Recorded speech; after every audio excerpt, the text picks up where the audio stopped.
Hi.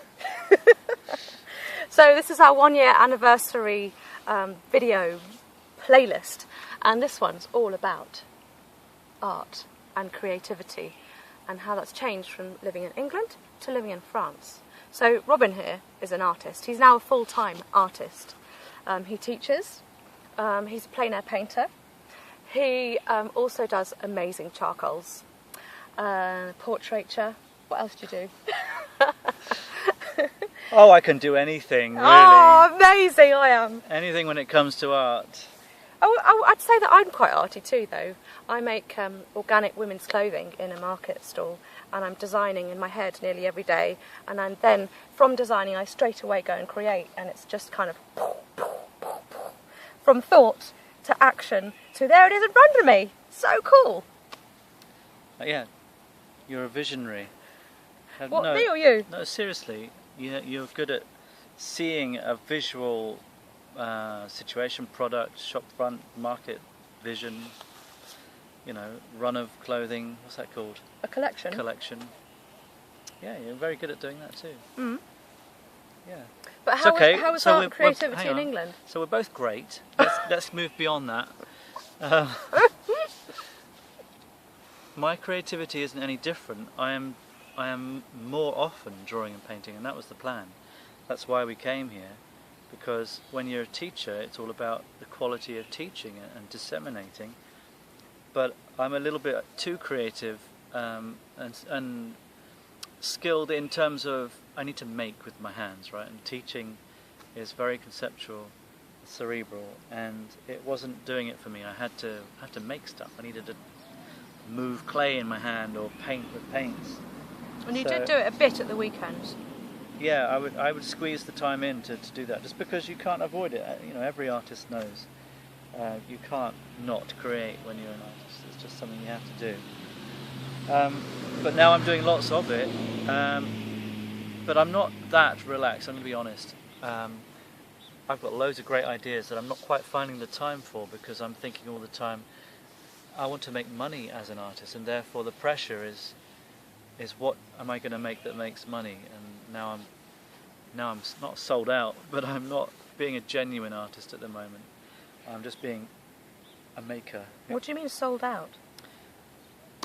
I've lost the creative, playful flow, which I need to come back to. I need to sit and create as if there is no time constraint. There always is, unfortunately, but the pressure without any money coming in is to make money. So I'm painting to make money at the moment, and what I need to do is start being playful and creative and finding new avenues for the artwork. I've got hundreds of ideas, I just need to do them and feel relaxed enough to play around with those ideas. And it takes much more than just 1 year, doesn't it? Because you thought that 1 year would give you this time to just turn into this artist that you had in your mind of who you wanted to be as an artist. And 1 year just isn't long enough. And after a couple of months, I said to Robin, "Look, you're being stressed out about the fact that you haven't done enough art yet, and what are you really producing, you know?" And I said, "Look, you can't think about this as 1 year. You need to think about this as your lifetime, right until when you die. You are an artist, and you will be creating until that point. And so don't put this time pressure of a year on you." She was right. And with me, with my job in England, I wasn't very creative at all, because I had to work and I was being a mother, and I don't know, I was teaching yoga, which is kind of a bit creative, planning lessons and then sitting down with your students and just having a lovely session. But now I didn't really think at all that I would have my own business in a market and having this clothing range. It all just kind of very much happened, evolved from a flow of conversations with people and these connections I had, and this lovely guy that I haven't met yet, but he lives in India and makes the most amazing 100% jersey. And I didn't really work with jersey much in the past. I was always really working with woven fabrics that don't stretch, and I was like, okay, maybe I should try that and just give it a go, because I liked his product. And since then, I just realised that no one else has a really nice jersey, and no one else has designs like me, so it's different. And it's true that as soon as I have a thought of a design, I draw it down, like pretty much next day or whenever I have the next moment, I go ahead and I make it. And that's pretty cool, actually. Pretty cool. There's no constraints there. And if something doesn't work, I just adapt it and change it. And if something really does work, I would just make more of them, you know. So there's just that instant feedback when you're a market seller, and that you don't really get from internet selling or shops, not in the same way, not so instantly. True. But before, when I was in Wokingham, I was actually with a crochet group, and I did loads of really creative crochet products and scarves and all sorts of things.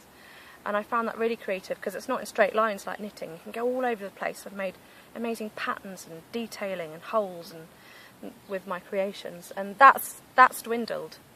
I now have much less time for those slow creations that I used to make that take, you know, months to finish. And now I'm like just whacking it out.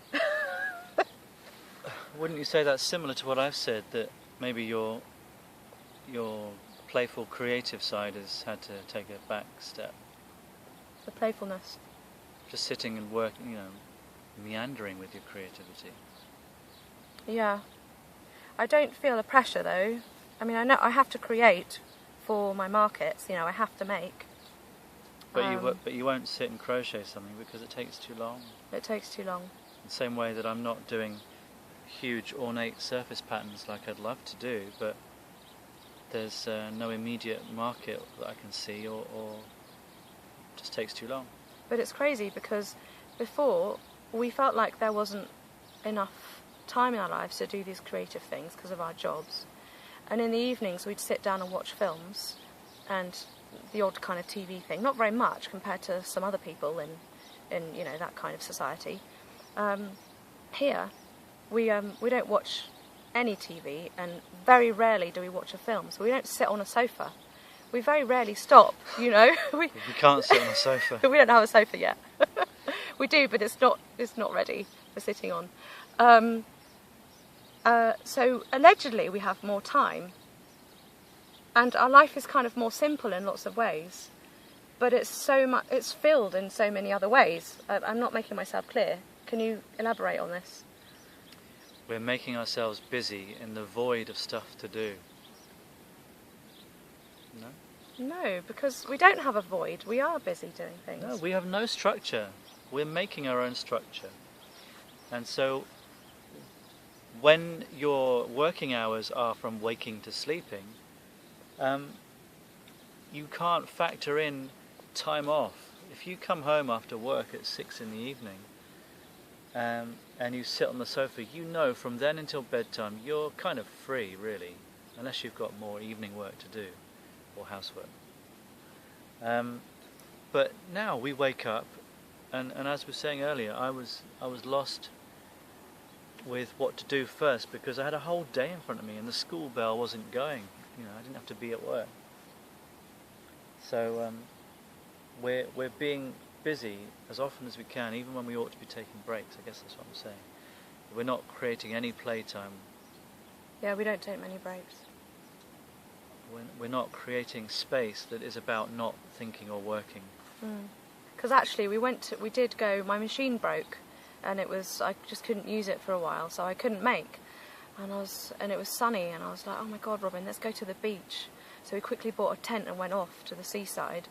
And in that time of sitting back, just literally 24 hours it was of stopping, I was like, Robin, have you got a pencil and paper? And I started sketching all these little design ideas out. And yeah, it's always there with us. We always have it there, don't we? It's always a big part of our lives. Yeah, let's round it up. Cut. Time to move on. I would be bored by now. See you in the next one.